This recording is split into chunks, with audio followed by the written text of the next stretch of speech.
Hello, Divorce and Beyond family. I've got some exciting news because we have teamed up with Headspace to guide you toward better mental health.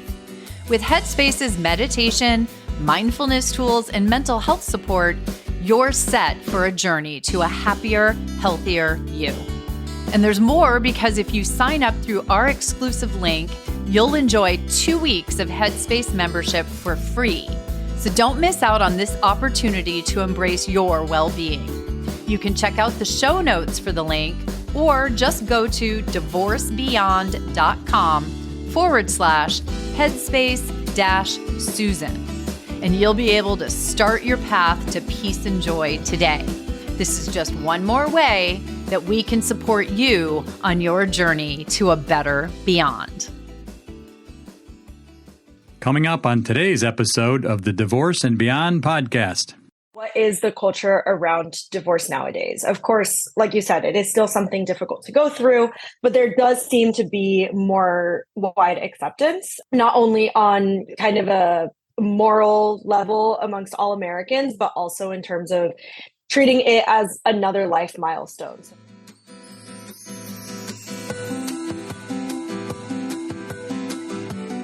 Hello, and welcome to the Divorce and Beyond podcast. I'm Susan Guthrie, your host. As a top divorce attorney and family law mediator for 30 years, I know what you need to know to get through your divorce, and most importantly, how to move beyond it to thrive and transition to your new future. My experts and I are here to give you the insider view into the process, so listen in for the wisdom and expert information you need on your journey through divorce and beyond. Hello and welcome to today's podcast. I'm Susan Guthrie, your host. And listeners, today I'm excited because we are talking about the new positive spin on divorce. You guys know that I am constantly posting and talking about media stories that perpetuate the perception of divorce as a very negative experience and as perpetuates that stigma that we've lived with for decades or centuries in this country. And recently, I saw an article that immediately grabbed my attention because even the title was different than what we normally see when someone is writing about divorce, talking about divorce. The title, Divorce in America Gets a Glow Up. And as I went on to read the article, it just made my day. I posted it on my Instagram stories. You guys liked it as well. So I reached out to the reporter who wrote that, and very kindly, she has agreed to join me so that we can dive deeper into some of what she talks about in the article, because I think it's really important to amplify this message. So April Rubin is joining me. She is a breaking news and general assignment reporter for Axios. Thank you, April, for coming. Hi, Susan. Thank you for having me. I just explained to my listeners why I got so excited about this. I also did immediately send you an email because this is not what we normally see just put out there in the world. So often what we see about divorce is negative. We have a very long societal perception of divorce because it is difficult. I'm not saying that it's not, as a shameful thing or there's stigma around it. And so I'm just wondering, what inspired you to put this different spin on this, that showing the different perception in our country? So the initial story idea came from one of the founders of our company was talking to a photo booth worker at the company holiday party. That person said that divorce parties are a major source of business for them. So it was just through kind of an organic conversation from there, had a conversation with that person and started reporting out what is the culture around divorce nowadays. Of course, like you said, it is still something difficult to go through, but there does seem to be more wide acceptance, not only on kind of a moral level amongst all Americans, but also in terms of treating it as another life milestone. So the direction this ended up taking is writing about the different ways that people, quote unquote, celebrate their divorce, whether it's because they're ready to close the chapter behind them or start the one ahead of them or some combination of the two. Yeah, it's so interesting because this whole divorce party phenomena has kind of taken over. I'm going to remind my listeners, we had Rebecca Feinglass on not that long ago, and Rebecca did a divorce party in Vegas. And went to Adele's show, and Adele actually came out into the audience and talked to her when she saw her sign about it, and it went viral on TikTok and all these things. So did you know that divorce parties and this whole divorce industry had started when this was raised for you? Yes, I had heard of these parties. What I just didn't know was that they had become kind of maybe not all the way in the cultural mainstream, but they're getting there. I had heard that they were a thing, but the stats show that they're increasing more. We got numbers from Evite saying that in 2023, they saw a record number of divorce-related invitations on their site. So it was up 22% since 2019. There's also a company called Fresh Starts Registry, which makes registries specifically for people who are experiencing divorce and going through kind of this new life stage and need to re-up their household items, same way that you would have a baby registry or a wedding registry. So it's being slowly implemented into these different like business models and things like that. I think it's so interesting because as you're talking about that, I'm thinking about the fact that we are taping this episode on Valentine's Day, which is one of those days that has been so institutionalized and monetized, right? I was just like looking through my emails, that was telling me if you forgot, here's like an instant last minute gift you can send out to your honey or to your friends and all that. It is a new industry trend that, we are seeing. I see it all the time, obviously, in my feed, which is so divorce centered, that people are finding ways to take what maybe has been mainstream, as you said, for weddings and babies, and make it more mainstream around the divorce phenomena. Do you think that the celebrations impact, or did you find any information in your research that these celebrations impact the individuals who are going through divorce, in terms of their emotional well-being? I did speak with a psychologist who talks about the process of throwing a divorce party or of having something to like physically commemorate the divorce. Parallels a lot with other ways that Americans like to like signify time passing and a milestone. So she compared it to, like we said, weddings, but also graduations signal kind of an end of a certain academic era and then entering the next phase, whether that's from high school to college or then college forward. We also compared it to funerals, like marking, again, the end of someone's life. And I think increasingly I am noticing that funerals are being called more celebrations of life rather than like death centered. It kind of that like through line of people like to have something to commemorate an ending or a changing of life state. I think applying that to the divorce lens can help some people like help them process what's going on and having a physical event to mark that passage of time. Yeah, well, a physical event and that mental, right? The two tied together, right. The mental shift around this, which is really significant. One of the things my listeners know is that I'm always saying divorce is an opportunity, because people are always saying divorce is a tragedy, divorce is a failure, divorce is the worst thing that ever happened to me. And in fact, having been divorced myself and, worked with people going through divorce for more than 30 years, I actually know that for most people in the end, they find it to be one of the better things that ever happened to them, in that it became their opportunity to have a new future. So this celebration, as you said, I like that analogy of a celebration of life, because it is a difficult moment in time when you lose someone.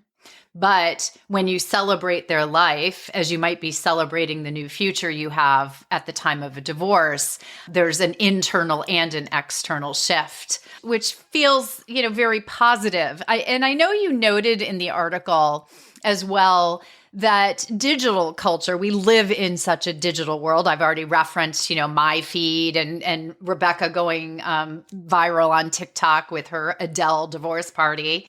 Can you elaborate on how social media and online platforms are sort of influencing this positive trend and shift?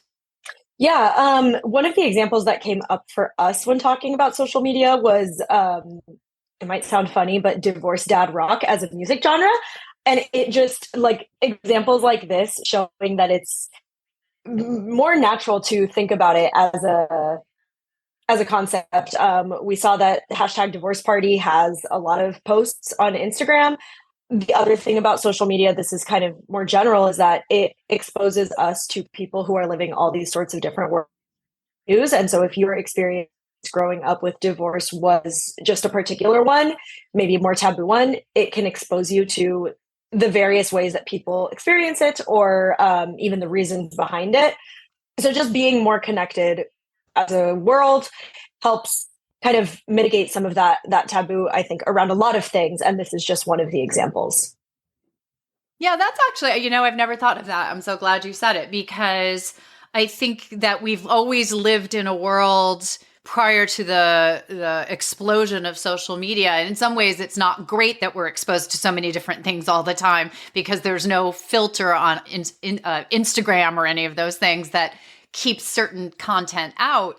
But people just seeing that the experience of divorce is a common one. Many people feel so alone when they go through divorce, or that they're the only person that have had this experience. And even if intellectually they know that's not true, they don't have much experience of other people going through it. So just the fact that people are very much talking about their divorces and their experiences of it and their divorce parties, I think is maybe a positive trend, and what's lending to that. Yeah, and this definitely transfers to just the mass understanding of divorce nowadays. Another poll that we looked at showed that a slight majority, so not an overwhelming majority, but a slight majority of people in the US believe that unhappy couples stay married for too long rather than get divorced too quickly. And I don't easily have in front of me how that has changed over time.